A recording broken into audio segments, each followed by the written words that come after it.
नमस्कार, आप देख रहे हैं आज तक। आपके साथ मैं हूं सईद अंसारी। स्वागत है आपका शंखनाद में। बड़ी खबर इस वक्त आ रही है बिहार से। कोरोना को देखते हुए बिहार सरकार ने बड़ा फैसला लिया है और सख्त पाबंदियां लागू कर दी हैं। बिहार के मुख्यमंत्री नीतीश कुमार ने रोजाना रात 9 बजे से सुबह 5 बजे तक बिहार में कर्फ्यू लगाने का ऐलान कर दिया है। इस कर्फ्यू के अलावा अब किसी भी तरह की कोई परीक्षा बिहार में नहीं होगी और 5 मई तक ये परीक्षाएं, लेकिन 15 मई तक बिहार में सिनेमा हॉल बंद रहेंगे। स्कूल कॉलेज बंद कर दिए गए हैं। शादी में सिर्फ 100 लोगों को शामिल होने की इजाजत मिलेगी और अंतिम संस्कार में सिर्फ 15 लोग शामिल हो पाएंगे। इसके अलावा स्कूल कॉलेज सब बंद रहेंगे। सरकारी दफ्तरों में हाँ कामकाज होता रहेगा, लेकिन 5 बजे तक किसी भी तरह से लोगों को बिना किसी काम के अपने घरों से रात 9 बजे के बाद बाहर निकलने की अनुमति नहीं होगी और ये सख्त लॉकडाउन की तरह इसे ट्रीट किया जाएगा। बिहार के बाद अब खबर दिल्ली से। कोरोना की रफ्तार जितनी तेजी से फैल रही है, बढ़ रही है, उतनी ही तेजी से चीख पुकार भी मच रही है। स्थिति यह है कि अस्पतालों में बेड नहीं बचे हैं, दवाइयों के लिए मारामारी हो रही है। लोग अस्पतालों के बाहर लाइनों में खड़े हैं। हर आदमी ये प्रार्थना कर रहा है कि किसी भी तरह इस कोरोना संकट से वो बाहर निकले। स्थितियां बद से बदतर होती जा रही हैं। राजधानी दिल्ली में स्थिति तो बहुत ज्यादा खराब है।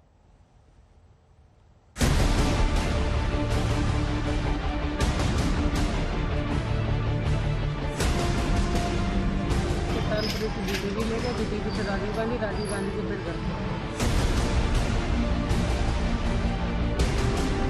हेल्प मांग रहे, कोई हेल्प ही नहीं मिल रहा।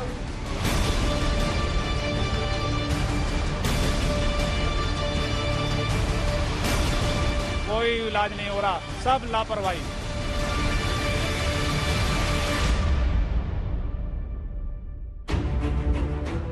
भाई परवेश, मैं उसको ESI हॉस्पिटल लेकर गया कल 10 बजे। पूरे दिन शुगर हाई बता करके इलाज किया और रात को 9 बजे बसें धारापुर एडमिट ट्रांसफर कर दिया। वहाँ पे कोविड बता दिया और फिर दीनदयाल में भेजा, वहाँ मैंने लेने से मना कर दिया। और GT भी गया, 3-4 घंटे एम्बुलेंस बाहर इमरजेंसी गेट पे रखा, अंदर लेने से मना कर दिया डॉक्टरों ने। तो वहाँ कर दिया जी कोरोना आपके वाइफ का, और उसके वजह से मतलब कि वहाँ से रिफर कर दिए कि हम लिख दें आप इस हॉस्पिटल में ले जाओ, बुढ़ारी में ले जाओ, वहाँ ले लेंगे। बुढ़ारी भी नहीं लिए। फिर इधर था क्या नाम है इंदौरा में गया, वहाँ भी नहीं लिए उन्होंने। फिर उसके बाद इसमें लेके आए तो इमरजेंसी में किसी तरह से मतलब ले नहीं रहे थे। हम काफी रात परेशान होते रह गए। इनकी बातों से ही पता लग रहा है कि दिल्ली में कोरोना से हालात अब बेकाबू हो चुके हैं। चंद रोज पहले तक जो केजरीवाल दिल्ली की स्थिति काबू में होने का दावा कर रहे थे, वो खुद कह रहे हैं कि राजधानी के हालात बेहद गंभीर हैं और इस हाल से निपटने के लिए वो केंद्र से मदद की गुहार लगा रहे हैं, क्योंकि दिल्ली में अब ICU बेड खत्म होने की कगार पर हैं। ICU बेड्स की खासकर काफ़ी कमी हो गई है। लगभग सारे दिल्ली के ICU बेड्स मिला के 100 से भी कम ICU बेड्स पूरे दिल्ली में बचे हैं। ऑक्सीजन की भी काफ़ी कमी है। कल रात को एक प्राइवेट हॉस्पिटल ने हमें बताया कि उनके यहाँ काफ़ी ज़्यादा कमी हो गई थी, जिसकी वजह से त्रासदी होते होते बची। कल ही केजरीवाल ने प्रेस कॉन्फ्रेंस में बेड की गलत जानकारी देने वाले अस्पतालों पर कार्रवाई की बात कही थी, लेकिन मरीजों की माने तो प्राइवेट क्या सरकारी अस्पताल में भी बेड की सही जानकारी नहीं मिल रही है।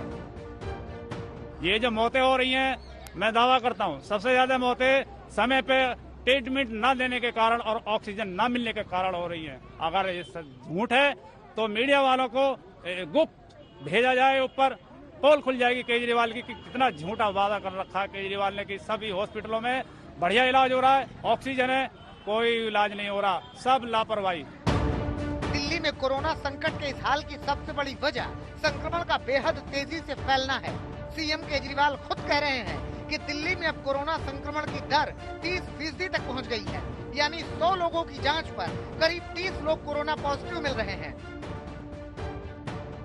ज़्यादा चिंता की बात यह है कि पिछले 24 घंटे में पॉजिटिविटी रेट बढ़ के लगभग 30% हो गया है, जबकि ये उसके पिछले 24 घंटे में केवल 24% था। 24% से बढ़ के 30% पॉजिटिविटी रेट हो गया। बहुत ज़्यादा तेजी से केसेस बढ़ रहे हैं। ऐसे में मरीजों की संख्या तेजी से बढ़ रही है और उनके लिए अस्पतालों में जगह नहीं है। इनको ले गए, पहले सुल्तानपुरी ले गए थे, सुल्तानपुरी से जीटीबी ले गए, जीटीबी से राजीव गांधी से फिर घर पे। तो 7 दिन से ढूंढ रहे हैं। 7 दिन से हम रात भर हेल्प मांग रहे, कोई हेल्प नहीं मिल रहा हमें। कोरोना मरीजों के इलाज के लिए अब दिल्ली के स्कूलों को भी अस्पताल बनाने की तैयारी की जा रही है, लेकिन सच ये है कि दिल्ली में कोरोना पर काबू पाने की ये कोशिश कोई कारगर उपाय नहीं है। राजधानी में कोरोना की भयावहता का अंदाजा आप इन तस्वीरों से भी लगा सकते हैं, जहां जेसीबी मशीन की मदद से कब्रिस्तान में पहले से ही कब्र खोदी जा रही है। संक्रमण की रफ्तार कुछ कम करने के मकसद से दिल्ली में 2 दिनों का वीकेंड लॉकडाउन लगाया गया है। दिल्ली में वीकेंड कर्फ्यू का आज दूसरा दिन है। इस वक्त मैं कनॉट प्लेस में मौजूद हूं। अगर यहां पर देखें तो बाकायदा चेकिंग की जा रही है और दिल्ली में अब इसी तरीके से हर वीकेंड पर कर्फ्यू लगेगा। जो इसेंशियल सर्विस से जुड़े लोग हैं सिर्फ वही जा सकेंगे, लेकिन अगर आप ये देखिए तो बाकायदा जो दिल्ली में बसें चल भी रही हैं वो किस तरह से खाली पड़ी हुई हैं। अगर आप देखेंगे तमाम डीटीसी की बसें वो पूरी तरह से खाली पड़ी हुई हैं, क्योंकि इस वीकेंड कर्फ्यू में सिर्फ एसेंशियल सर्विस वालों को ही इजाजत दी गई है। हालांकि कोरोना जिस रफ्तार से राजधानी में अपना तांडव मचा रहा है, ऐसे उपायों का ज्यादा असर होता दिख नहीं रहा है। दिल्ली में अरविंद ओझा के साथ आज तक ब्यूरो।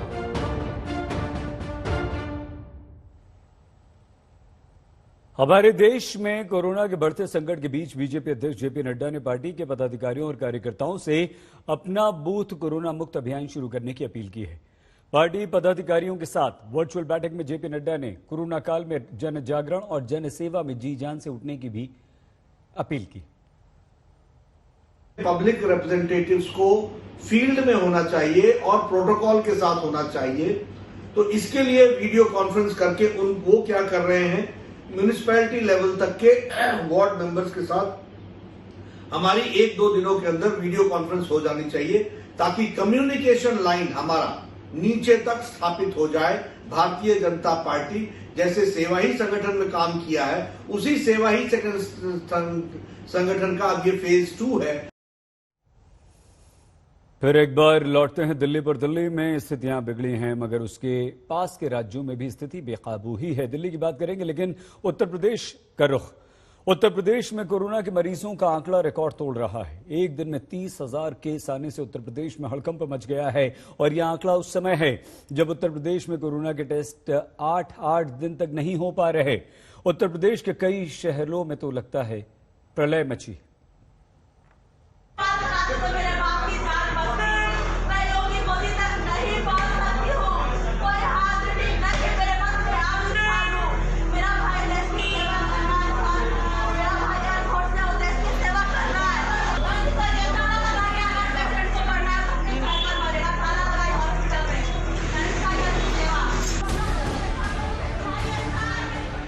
महिला के हंगामे की ये तस्वीरें पीएम नरेंद्र मोदी के संसदीय क्षेत्र वाराणसी की। हंगामा कर रही महिला के पिता बीएचयू में भर्ती थे। आरोप है कि ऑक्सीजन की कमी के चलते उसके पिता की जान चली गई, जिसके बाद इस महिला ने अस्पताल प्रशासन पर आरोप लगाते हुए हंगामा शुरू कर दिया। भले इस महिला के पिता कोरोना पॉजिटिव नहीं थे, लेकिन मौत की वजह ऑक्सीजन की कमी बनी।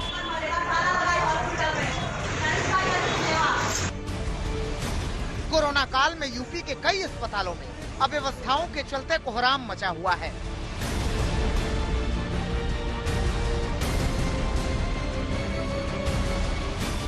वाराणसी में कोरोना से बिगड़ते हालात को देखते हुए आज खुद पीएम मोदी ने नेताओं अधिकारियों के साथ वर्चुअल बैठक की, लेकिन इस बैठक के बाद कोई भी नेता या अधिकारी कोरोना से बदहाली पर बोलने को तैयार नहीं हुआ। सर के समस्या के बारे में अवगत कराएं, फिर आगे से करें। जो कमियां हैं उस पर बात हुई क्या? रेमडेसिविर नहीं है, ऑक्सीजन नहीं है, वेंटिलेटर नहीं है, बेड नहीं है।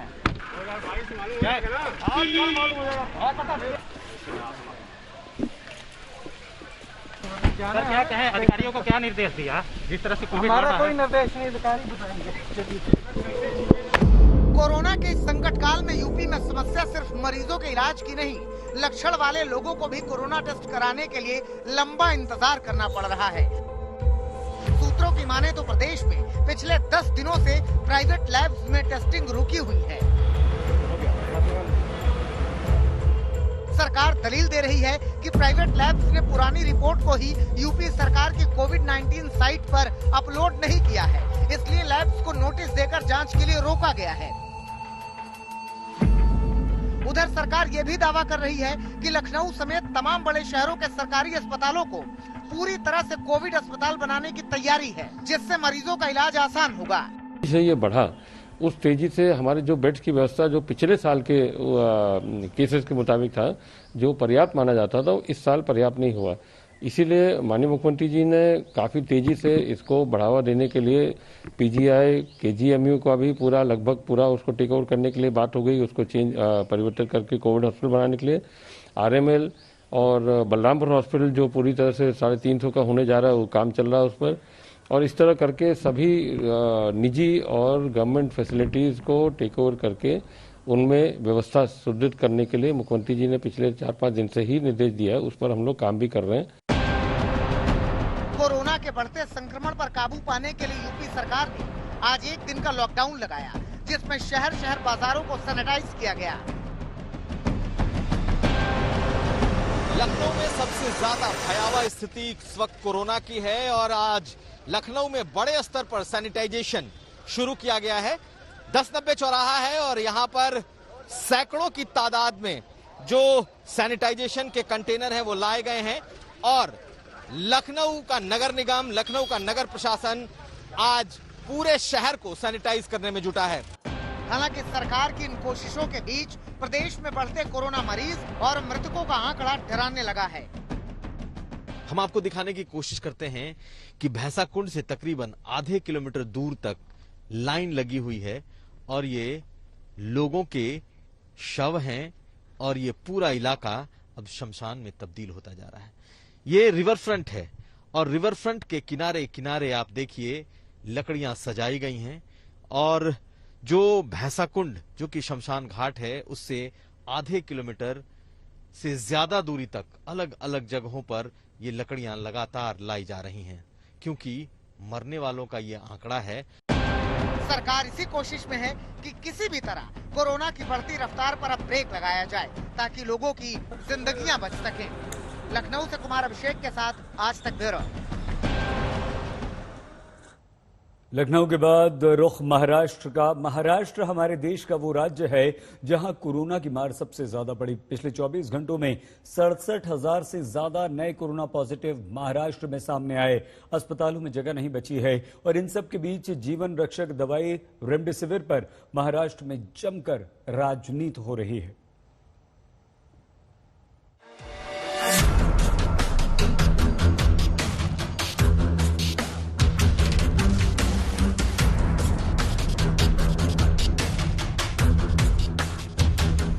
महाराष्ट्र में कोरोना की ऐसी मार पड़ी है कि तड़प उठा है पूरा सूबा। सड़कों पर सायरन बजाती एम्बुलेंस दिलों में दहशत पैदा करती है। अस्पतालों में ना बेड बचे हैं, न दवाइयाँ, न ऑक्सीजन और न ही किसी तरह की कोई व्यवस्था। चारों ओर हाहाकार मचा है। आलम यह है कि सिर्फ 24 घंटे में 17 अप्रैल को महाराष्ट्र में 67,123 नए केस सामने आए। 24 घंटे के अंदर पूरे महाराष्ट्र में 419 लोगों ने कोविड से दम तोड़ दिया। सबसे बुरी स्थिति पुणे, नागपुर और मुंबई की है। मुंबई में पिछले 24 घंटे में 8,834 नए केस सामने आए हैं, जबकि 24 घंटे के भीतर मुंबई में 52 लोगों ने दम तोड़ दिया। महाराष्ट्र में शनिवार के दिन कोरोना केसेस ने एक नया रिकॉर्ड कायम किया है। 67,000 केसेस एक दिन में महाराष्ट्र में पाए गए, जो कि अब तक के हाईएस्ट केसेस है। उसके साथ साथ एक दिन में 419 लोगों ने अपनी जान गंवाई। मुंबई में 8,800 का ये आंकड़ा है, लेकिन जो डेथ रेट है वो बढ़ रहा है। 51 डेथ्स कोविड की रिपोर्ट की गई सैटरडे के दिन।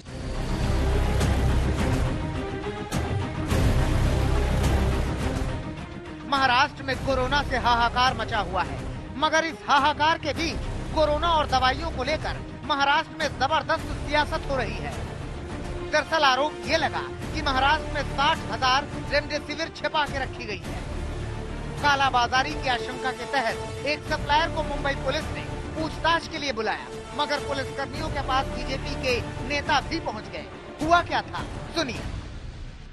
बाद रात को 9 बजे 10 लोग उनके घर जाते हैं, उसको उठा के लाते हैं यहाँ पर। और जब हमने यहाँ पर आकर पूछा तो अब डीसीपी हमको ये कह रहे हैं कि भाई हमने तो केवल हमको कुछ इंटेलिजेंस मिला था कि कुछ एक्सपोर्टर्स के पास 60,000 वायल्स है और इसलिए हमने उसकी जानकारी लेने के लिए। मैंने बोला स्पेसिफिक आपके पास इनके पास कितना ऐसा कुछ आया है या इनके एक्सपोर्टर के पास है कोई आपके पास? बोले नहीं। फिर उन्होंने कहा कि हमने उनको लेटर भी दिखाया कि एफडीए ने इनको परमिशन दिया, तो उन्होंने कहा ये लेटर हमको कम्युनिकेट ही नहीं हुआ था। इस प्रकार से वो जो कि उनको कहना था उन्होंने कहा। अब महाराष्ट्र सरकार आरोप लगा रही है कि बीजेपी के नेता उन लोगों से क्यों मिल रहे हैं जिन पर रेमडेसिविर को छिपाने के आरोप लग रहे हैं।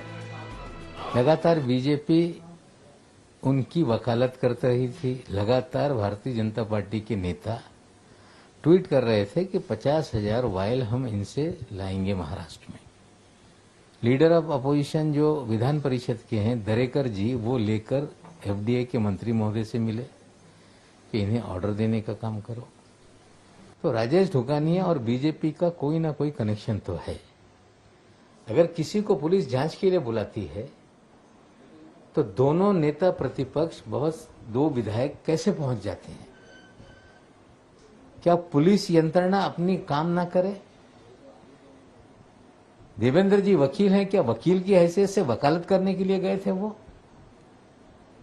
कल जांच के लिए बुलाया गया, जांच हो रही थी, लेकिन जिस तरह से बीजेपी के लोग पुलिस स्टेशन में जाकर दबाव डाल रहे थे, ये उचित नहीं है। 60,000 रेमडेसिविर की वाइल्स को कहीं छुपा कर रखा गया है। इस मामले की जांच मुंबई पुलिस कर रही है, जिसके चलते दमन के एक सप्लायर को उन्होंने पूछताछ के लिए भी बुलाया था। सबसे बड़ा सवाल यह है कि जहां लोग रेमडेसिविर के लिए लंबी लंबी लाइनें लगा रहे हैं, कई लोगों को ये इंजेक्शन नहीं मिल पा रहे हैं, वहीं दूसरी तरफ मुंबई में क्या ये दवाइयां ब्लैक मार्केट में बेची जा रही हैं?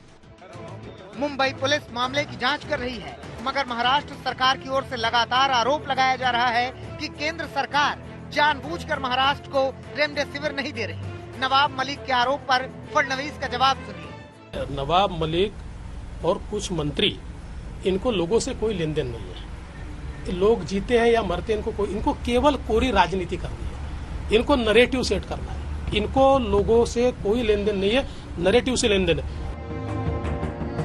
एक तरफ महाराष्ट्र में कोविड काल में भी जबरदस्त सियासत चल रही है, तो दूसरी ओर लोग अब भी जिम्मेदारी समझने के लिए तैयार नहीं है। दादर की तस्वीरें देखिए। हम इस वक्त हैं दादर में, जहां पर कि आप देख सकते हैं कि कई सारे लोग अभी भी छोटी छोटी अपनी दुकानें सड़क किनारे खोल के कपड़े बेच रहे हैं, बेल्ट बेच रहे हैं, जो कि नॉन एसेंशियल में आता है और इन्हें रोकने वाला कोई नहीं है। और आप देख लीजिए काफी भीड़ भी है वहां पर। हालांकि लोग मास्क पहने हैं, लेकिन काफी भीड़ भी है इन दुकानों पर जो लोग सामान खरीद रहे हैं। और यही वजह है कि सरकार बार बार अथक प्रयास कर रही है। पुलिस की कई सारे बैरिकेड्स लगे हुए हैं सड़कों पर। जो लोग एसेंशियल गुड्स से जुड़े नहीं है, जिनको जरूरी नहीं है बाहर जाना, उन्हें रोका जा रहा है। लेकिन फिर भी कई सारे लोग इस तरह का काम कर रहे हैं, जिसकी वजह से जो सरकार जो प्रयास कर रही है उसको वो विफल हो जाते हैं। हालात बिगड़ते जा रहे हैं क्योंकि कोरोना इस बार पहले से ज्यादा भयानक होकर लौटा है। अपनी सुरक्षा अपने हाथ ही है, लिहाजा बहुत ध्यान दीजिए। कोरोना के नियमों का पालन कीजिए ताकि बचे रहें आप, बची रहे जिंदगी। विद्या के साथ मुस्तफा शेख, मुंबई, आज तक। महाराष्ट्र की स्थिति आज भी बहुत खराब है, तो उधर गुजरात और राजस्थान में भी कोरोना की भयानक मार पड़ी है। गुजरात में अस्पतालों के बाहर एम्बुलेंस की लंबी लंबी लाइन है, मरीजों के परिजन इधर उधर भटक रहे हैं। सरकार स्थिति को काबू करने की कोशिश तो कर रही है, मगर ये कोशिश रंग लाती बिल्कुल दिखाई नहीं दे रही। यही हाल राजस्थान का भी है।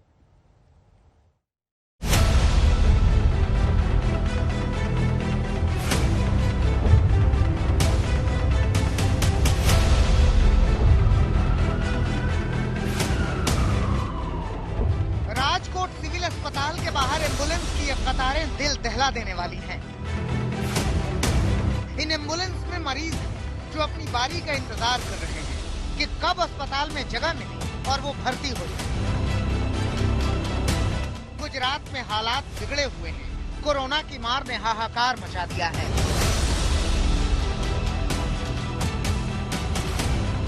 खुद मुख्यमंत्री विजय रूपाणी ने जामनगर का दौरा किया रूपानी ने कहा कि कुंभ से लौटने वालों का बाकायदा टेस्ट होने के बाद ही उन्हें गुजरात में प्रवेश मिलेगा।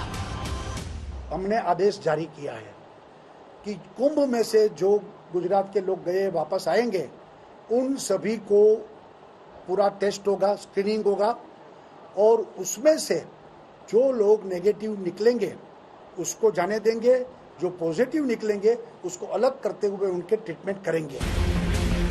इधर सीएम गुजरात को कोरोना की मार से बचाने के प्रयत्न में जुटे हैं। उधर केंद्रीय मंत्री मनसुख मंडाविया ने कहा है कि ऐसे संकट काल में राजनीति नहीं होनी चाहिए, अभी सारा जोर जान बचाने में लगाना चाहिए। ये क्रिटिकल स्थिति है और पेंडेमिक की सिचुएशन में कोई भी गवर्नमेंट हो, स्टेट गवर्नमेंट, सेंट्रल गवर्नमेंट, हम सब लोगों को साथ में मिलकर काम करना चाहिए। ये आक्षेप प्रत्याक्षेप का, एक दूसरे पर दोषारोपण करने का समय नहीं है।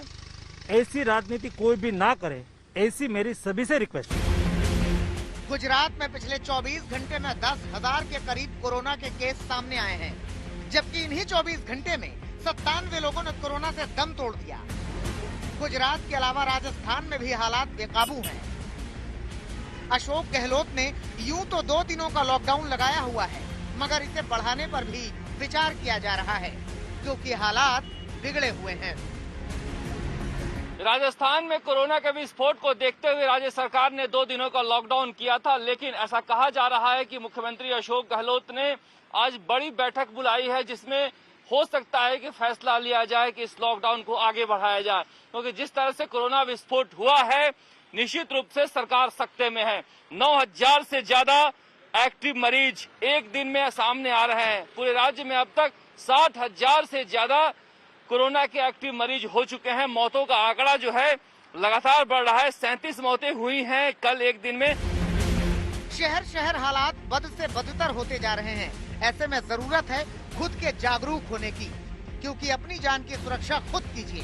कोरोना से बचना है तो नियमों को मानिए। अहमदाबाद से गोपी घांघर के साथ शरद कुमार, जयपुर, आज तक। कोरोना से स्थिति बहुत ज्यादा खराब है। सबसे ज्यादा अस्पतालों में कमी अगर किसी चीज की है तो वो ऑक्सीजन की। ऑक्सीजन पर अब दिल्ली और केंद्र सरकार में टकराव की स्थिति आ गई है। प्रधानमंत्री नरेंद्र मोदी को पत्र लिखने के बाद दिल्ली के मुख्यमंत्री अरविंद केजरीवाल ने नया आरोप लगा दिया है कि दिल्ली के कोटे की ऑक्सीजन दूसरे राज्यों को केंद्र भेज रहा है। अरविंद केजरीवाल ने कहा है कि दिल्ली को ऑक्सीजन की सप्लाई कम हो रही है, जिससे दिल्ली में कमी बढ़ती जा रही है, मरीजों को परेशानी हो रही है, अस्पतालों को तकलीफ हो रही है।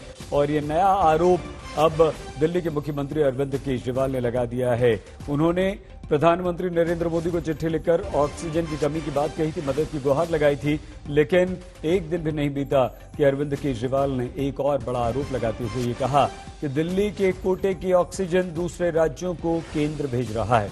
देखिए,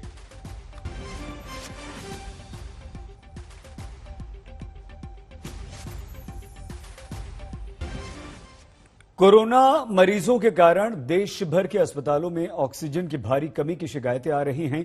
इस कमी को दूर करने के लिए रेलवे ने ऑक्सीजन एक्सप्रेस चलाने का फैसला किया। जल्द ही इन ट्रेन्स को चलाया जाएगा, जिनमें ऑक्सीजन सिलेंडर देश भर के अलग अलग शहरों में पहुंचाए जाएंगे। ऐसे उपाय की तत्काल जरूरत क्यों पड़ी, इसका एहसास आज हमारे देश को मध्य प्रदेश के शहडोल में एक बड़े हादसे से हुआ, जहां ऑक्सीजन की सप्लाई का प्रेशर कम होने से 12 कोरोना के मरीजों की मौत हो गई, लेकिन मध्य प्रदेश की सरकार इससे इनकार करती है। विश्वास सारंग ने कहा कि ये गलत है।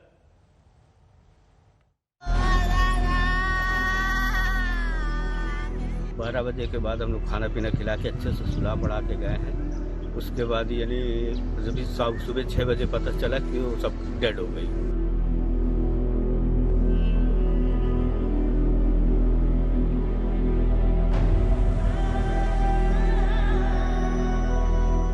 ऑक्सीजन इनका खत्म होने की वजह से भांजे की वो डेड हो गया, खत्म हो गया। और जो थोड़ा बहुत हमारे यहाँ कम ऑक्सीजन की क्राइसिस है मध्य प्रदेश में भी और इंदौर में भी, उसके लिए एक संजीवनी का काम करेगा। जिस राज्य में ऑक्सीजन की कमी से लोगों की सांसें थम रही हैं, उस राज्य की सत्ताधारी पार्टी का नेता ऑक्सीजन की कमी को थोड़ी बहुत बताकर लोगों के जख्मों पर नमक रगड़ रहा है।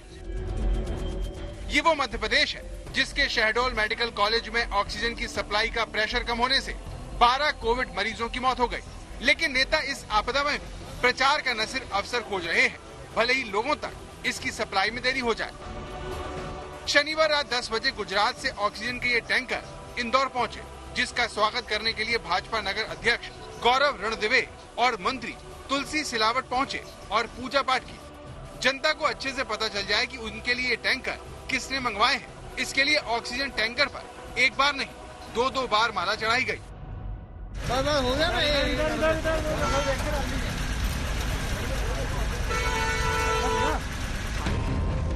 फोटो खिंचाकर नेताजी इतने अभिभूत हुए कि ऐलान कर बैठे कि इंदौर और राज्य में ऑक्सीजन की जो छोटी मोटी समस्या है वो जल्द खत्म हो जाएगी।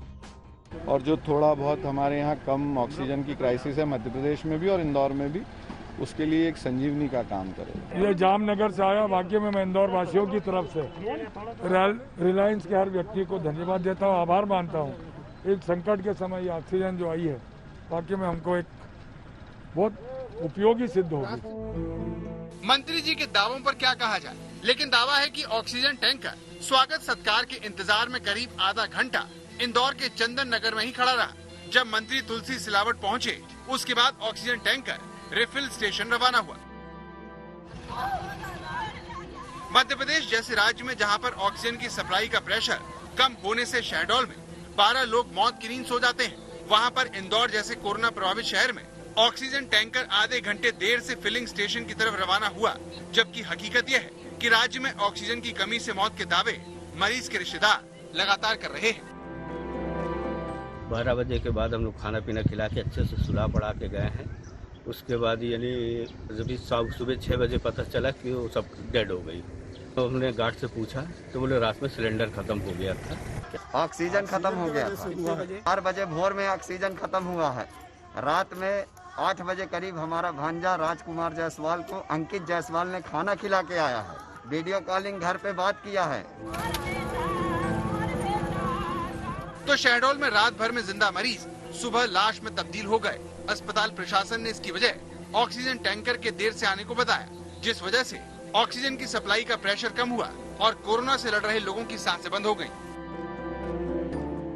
जो ऑक्सीजन नहीं पहुंची वहां पे गाड़ी से यहाँ पे टाइम में, उससे ऑक्सीजन का दबाव कम हुआ, लेकिन ये ऑक्सीजन प्रदाय बंद नहीं हुआ। ऑक्सीजन प्रदाय अभी भी चालू है, अभी भी गाड़ी तो नहीं आई है, प्रदाय तो चालू है। लेकिन वो प्रेशर कम होने से बताया ना कि वो प्रेशर कम है। जैसे पानी की टंकी में पानी का लेवल कम हो जाता है, सब जगह प्रेशर कम होता है, जैसे तो वो कम हुआ है। इससे पहले 15 अप्रैल को जबलपुर में लिक्विड प्लांट में आई खराबी की वजह से ऑक्सीजन सप्लाई बंद होने से 5 मरीजों की मौत हो गई थी, लेकिन सरकार ऑक्सीजन की कमी से मौत के दावे को खारिज करती है। कि ऑक्सीजन की कमी के कारण किसी की मृत्यु नहीं हुई। जिनकी मृत्यु हुई है वो बहुत क्रिटिकल थे, और जिस समय मृत्यु हुई बाकी पेशेंट भी वेंटिलेटर पर भी थे, और किसी मरीज की तबीयत नहीं बिगड़ी। यदि ऑक्सीजन की कमी से कोई दुर्घटना होती तो फिर सभी मरीजों की तबीयत बिगड़नी थी, ऐसा नहीं हुआ। सरकार चाहे जो कहे, लेकिन ऑक्सीजन के लिए दूसरे राज्यों पर निर्भर मध्य प्रदेश में ऑक्सीजन की डिमांड लगातार बढ़ रही है। राज्य में 22 मार्च को 64 मीट्रिक टन की डिमांड थी, जो 7 अप्रैल को बढ़कर 179 मीट्रिक टन हो गई। 8 अप्रैल को 234 मीट्रिक टन थी, जो 17 अप्रैल को 330 मीट्रिक टन हो गई। कोरोना के बढ़ते मामलों को देखते हुए 20 अप्रैल को एमपी में 440 मीट्रिक टन ऑक्सीजन की मांग होने की संभावना है। जनता तक ऑक्सीजन पहुंचाना सरकार का काम है। उसकी प्राथमिकता प्रचार से ज्यादा जल्द से जल्द जरूरतमंदों तक ऑक्सीजन की सप्लाई पर होनी चाहिए, ताकि शहडोल जैसे अस्पतालों में टैंकर आने में देरी की वजह से फिर से सांसें न उखड़े। रविंदर शुक्ला, शहडोल, आज तक। पुरानी कहावत है, संगठन में शक्ति है। जब जनता को सरकारों, राजनीतिक दलों की सबसे ज्यादा जरूरत है, ऐसे समय में नेता आपस में लड़ रहे हैं, एक दूसरे पर आरोप लगा रहे हैं। अरविंद केजरीवाल ने केंद्र सरकार पर दिल्ली के हिस्से की ऑक्सीजन को दूसरे राज्यों को दे देने का या डाइवर्ट कर देने का आरोप लगा दिया। सवाल यह है कि क्या हम ऐसे में कोरोना से युद्ध जीत पाएंगे?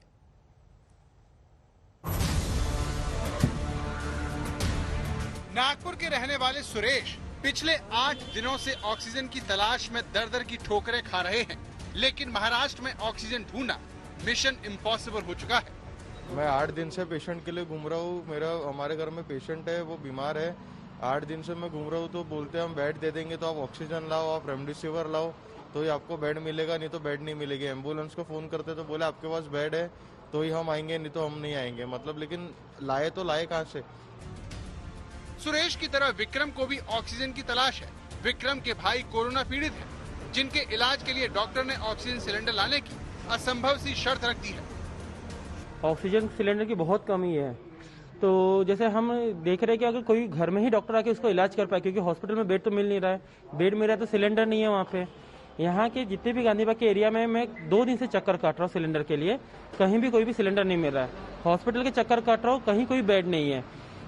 कभी भी रात को बहुत खांसी हो रही भाई को, ऑक्सीजन लेने में बहुत कमी हो रही है। डॉक्टर ने बोला अगर कहीं से आपका सिलेंडर का कुछ होता है व्यवस्था आप कर लीजिए, हम घर में आके लोकली डॉक्टर आके हम कर देंगे।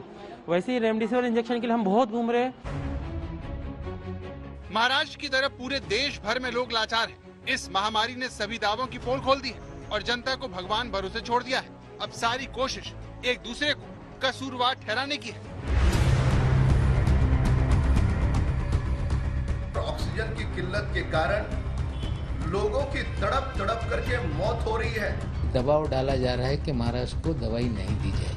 70% पॉजिटिव कोरोना पेशेंट उन 5 प्रदेशों से है जहां पर कांग्रेस की सरकार है। लोग मर रहे हैं और बीजेपी राजनीति करना चाहती है। ये महाराष्ट्र की जनता देख रही है, देश देख रहा है कि देश की जनता ही इन्हें सबक सिखाएगी। एमपी के मुख्यमंत्री शिवराज सिंह चौहान ने आरोप लगाया कि महाराष्ट्र सरकार मध्य प्रदेश के ऑक्सीजन कंसंट्रेटर मशीन रोकने को लेकर इसे बनाने वाली कंपनियों पर दबाव बना रही है। मध्य प्रदेश ने पहले कंसंट्रेटर के ऑर्डर दिए थे, अब उन्हें न भेजने के लिए महाराष्ट्र सरकार निर्माता कंपनियों पर दबाव बना रही है कि मध्य प्रदेश से पहले महाराष्ट्र को दें। इसी तरह का आरोप महाराष्ट्र सरकार के मंत्री ने लगाया है। महाराष्ट्र के मंत्री नवाब मलिक ने इल्जाम लगाया कि रेमडेसिविर इंजेक्शन सप्लाई करने वाली 16 कंपनियों को केंद्र सरकार ने धमकी दी है कि अगर उन्होंने महाराष्ट्र सरकार को इस इंजेक्शन की सप्लाई की तो उनकी कंपनी का लाइसेंस रद्द कर दिया जाएगा। जो एक्सपोर्ट के लिए पैकिंग की गई थी ऐसी 30 लाख वाइल है, लेकिन फिर भी पूरी तरह से किल्लत बनी हुई है। तो कहीं ना कहीं ये सारे खेल में महाराष्ट्र बीजेपी का क्या संबंध है, ये लोगों के मन में संदेह पैदा करने वाला है। देवेंद्र जी कल स्वयं चले गए एक दवाई कंपनी के मालिक के लिए, इसमें कहीं ना कहीं दाल में कुछ काला है। यह समय आरोप प्रत्यारोप या कटाक्ष की राजनीति करने का नहीं है। सभी दलों ने एक साथ काम करने का यह समय है, यह संकट काल का समय है। पर आंकड़ों की बात करें तो मुंबई और महाराष्ट्र में इन 3 दलों के वसूली खेल के कारण सबसे अधिक कोरोना पॉजिटिव के आंकड़े और मौत के आंकड़े मुंबई महाराष्ट्र से हैं। आरोप के शोर में ऑक्सीजन की कमी गहराती जा रही है। नौबत यह आ चुकी है कि नालंदा के मेडिकल कॉलेज के सुपरिटेंडेंट ने नीतीश सरकार से हाथ जोड़कर गुजारिश की है कि उन्हें अस्पताल की जिम्मेदारी से मुक्त कर दिया जाए। सुपरिटेंडेंट के अनुसार अस्पताल में ऑक्सीजन की बेहद कमी है, लिहाजा वो कोरोना मरीजों की देखभाल नहीं कर पा रहे। ऑक्सीजन के बिना मरीजों की मौत हो रही है। कुछ न कर पाने से अच्छा है कि उन्हें अस्पताल से ही हटा दिया जाए। कोविड के मरीजों के लिए ऑक्सीजन की भारी कमी हो गई है पटना में, और इसको देखते हुए जितने भी पटना के प्लांट हैं, पटना में वैसे 3 प्लांट हैं ऑक्सीजन के, उन सबको जिला प्रशासन ने अपने कब्जे में ले लिया है और उसी के अनुसार वितरण भी हो रहा है। जिस हॉस्पिटल को जितनी जरूरत है, आप देख सकते हैं कि ये जो लिस्ट है NMCH, ECR, AIIMS, IGIMS, NMCH, ये तमाम जो हॉस्पिटल के नाम है, उनको इतने सिलेंडर यहां से सप्लाई किए गए हैं। ऑक्सीजन की कमी की शिकायत दिल्ली के मुख्यमंत्री अरविंद केजरीवाल ने भी की, जिनका दावा है कि अब दिल्ली में सिर्फ 100 ICU बेड बचे हैं। ICU बेड्स की खासकर काफ़ी कमी हो गई है। लगभग सारे दिल्ली के ICU बेड्स मिला के 100 से भी कम ICU बेड्स पूरे दिल्ली में बचे हैं। ऑक्सीजन की भी काफ़ी कमी है। कल रात को एक प्राइवेट हॉस्पिटल ने हमें बताया कि उनके यहाँ काफ़ी ज़्यादा कमी हो गई थी, जिसकी वजह से त्रासदी होते होते बची। अरविंद केजरीवाल ऑक्सीजन की कमी को लेकर प्रधानमंत्री को खत भी लिख चुके हैं। वहीं उद्धव ठाकरे PM से अपनी गुहार फोन पर लगा चुके हैं। कांग्रेस वर्किंग कमेटी की बैठक में सोनिया गांधी ने भी कांग्रेस शासित राज्यों की बदहाल तस्वीर का जिक्र किया। उन्होंने कहा कि कांग्रेस शासित राज्यों में ऑक्सीजन की डिमांड और सप्लाई का अंतर तेजी से बढ़ रहा है। अस्पतालों में बेड नहीं है और वैक्सीन खत्म हो रही है। वेंटिलेटर्स की प्रिक्योरमेंट हमने की है, हमने आईसीयू डेवलप किए है, हमने सेंट्रलाइज ऑक्सीजन सिस्टम डेवलप किया है, हमने ऑक्सीजन सपोर्टेड बेड भी है, सामान्य बेड भी है, क्वारंटीन बेड भी है और जनरेशन के प्लांट्स लगाए हैं। लेकिन सवाल ये कि जब इतने केसेस रोज पॉजिटिव आएंगे तो फिर ये इंतजाम भी तो कम ही पड़ेंगे ना। कोरोना से हमें बचना है, सरकारें अपना काम कर रही हैं, लेकिन देश में स्थिति बेहद खराब। देखते रहिए आज तक।